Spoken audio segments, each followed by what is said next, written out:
In this video, I'm going to discuss what's likely your most valuable asset and you're not even aware of it. But before I do, welcome to the Quietest Ones in the Room with your host, Trey. I gotta say it, just the fact that you've clicked onto this video and you're listening to the sound of my voice, you by far are the most intelligent people on the face of the planet. So once again, thank you for joining me. The other day, I was having a conversation with someone about vehicles, and I mentioned a vehicle as being most people's most valuable asset. And this person made a weird face because they never saw a vehicle as an asset. In fact, they went on to tell me how it's a liability. It's almost as if I'd made an incorrect statement that needed to be corrected, and they were offended by it, but was I actually wrong? And I know you've heard it before. A car is not an asset, it's a liability. And people repeat this over and over like it's gospel. But let's stop for a second and let's actually break it down, because I don't think it's the full truth that a vehicle is just a liability or that it's just an asset. So I want to keep it simple. An asset is something you own that has value and can help you build wealth, generate income, or be traded for something else. A liability is something that costs you money and doesn't directly earn you any. So where does a car fall? The easiest answer is that it lies in both spaces. A car can be an asset and it can be a liability. It can cost you money, yes, but it also provides you value in few ways than other assets actually can. And for most people, if your house and you don't own one is not your biggest asset, it's typically your vehicle. So let's think about where this idea came from regarding a vehicle being a liability.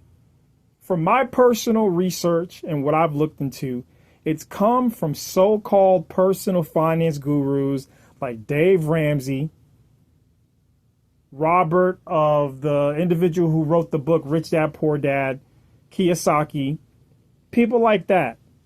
They push hard on the fact that cars depreciate, that they lose value, rack up repair bills, gas costs, insurance, etc.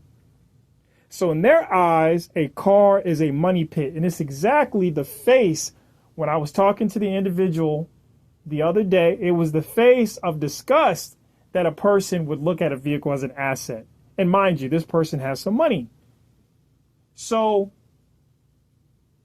when it comes to the vehicle, many people think of it as a liability. And so in their eyes, the car is a money pit. You're better off driving a beater and investing in real assets like stocks or real estate. And I'm not going to fault them for that, because I do think it's good advice to invest into real assets like a home, stocks. I think those things are valuable. But for everyday people, it's not that clear. See, a car is more than just transportation. For most working class Americans, their vehicle is their most important asset. It gets them to work. It helps them do Uber, Amazon Flex, DoorDash, and I know some people don't like those gig jobs. But the point is that you can actually use your vehicle, obviously, to make money. It provides security. So if you've got kids, you can get them to school. If you have emergencies, you can drive to and fro. You got appointments, your daily life, going to the grocery store, all these different things. It's sellable, it's tradable. It can build or rebuild your credit. So no, it's not just a liability. It's more than that. For most, it's a lifeline. It's income when you're doing good work, gig work, sorry. It's survival. Many people live in their cars nowadays, or consider living in their vehicles. Maybe you're considering living in your vehicle to save money. So if you use your car to make money, it's a productive asset. Even if it depreciates over time, it's still earning for you.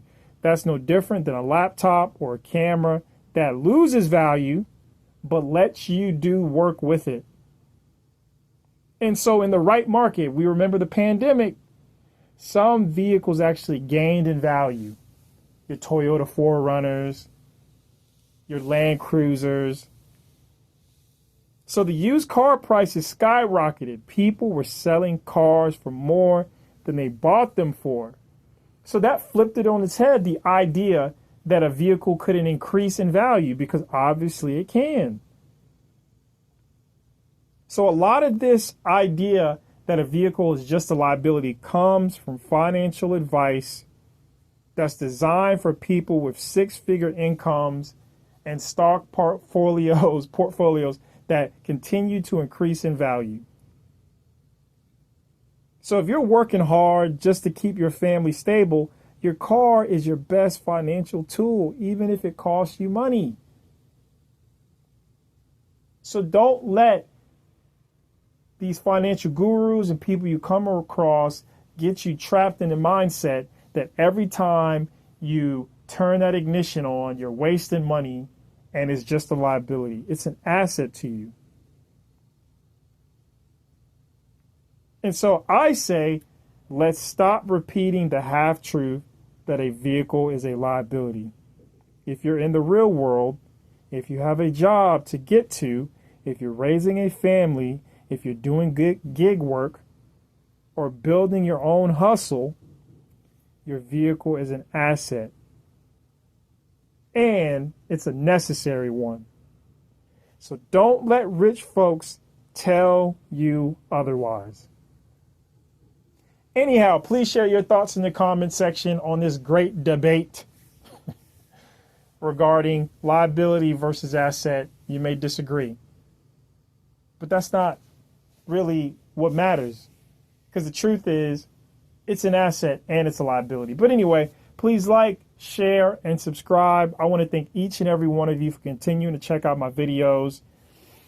I have become aware that as of recent, I made some videos talking about the Israel-Iran war, and it definitely upset some of you who have decided to unsub to my channel. And it doesn't bother me, because I come here as often as I do to talk about things that I become aware of and I want to make others aware of, so they're always more informed. And when they're talking to people, they can express things from a different perspective and maybe enlighten the next mind. So I think each and every one of you who continue to come back and check out this content, you are valued by me. And I thank you for valuing me. But anyway, as I always say, ladies and gentlemen, until next time.